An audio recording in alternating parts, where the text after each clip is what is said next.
நீங்க நினைச்சுக்கிட்டீங்க கடையில போய் உட்கார்ந்து கல்லாப்பெட்டி முன்னால உட்கார்ந்து நான் போய் உட்கார்ந்தா தான் ஹஜ்ரத் வியாபாரம் பிரபாதமா நடக்கும்.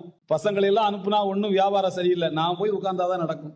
நான் இல்லாம எங்க வீட்டுல எதுவும் நடக்காது. மனிதன் சொல்லுகிறான். நபிகள் நாயகம் ஸல்லல்லாஹு அலைஹி வஸல்லம் சொல்கிறார்கள், அல் துன்சரூன இன்னமா துன்சரூன வ துர்ஸகூன இல்லா பி துஆஃபாயிக்கும். உங்களுக்கு போர்க்களத்துக்கு போய் நீங்கள் வெற்றி ஈட்டி கொண்டு வந்தாலும் அன்றாட வாழ்க்கையில உங்களுக்கு உதவி கிடைப்பதும் யாரை கொண்டுதான் கிடைக்குதுன்னா பலவீனமானவர்கள்னா யாரு? பெண்கள், முதியவர்கள், நோயாளிகள், சிறுவர்கள், நிரந்தரமாக உடல் ஊனமாக இருக்கக்கூடிய இவங்க தான். யாருக்கெல்லாம் ஜிஹாது கடமை இல்லையோ அவங்க தான் முஸ்ததாஃபீன்கள், ஒடுக்கப்பட்டோர், வாழ்க்கை போட்டியில் பங்கேற்க இயலாதோர், பலகீனமானவர்கள்.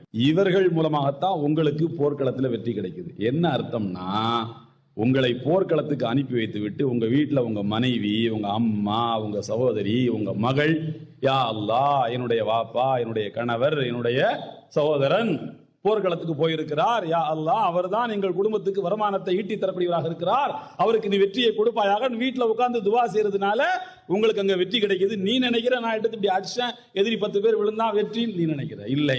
ஒவ்வொரு மனிதனுக்கு பின்னாலும் ஒரு பலகீனமானவன் இருக்கிறான். அந்த பலகீனமானவன் இவன் வெற்றி பெறுவதற்கு காரணமாக இருக்கிறான். அந்த பலகீனமானவனை நீ புரிந்து கொள்ளவில்லை என்றால் நீ என்ன நினைப்பாய்? என்னால் அவன் வாழ்கிறான் என்று.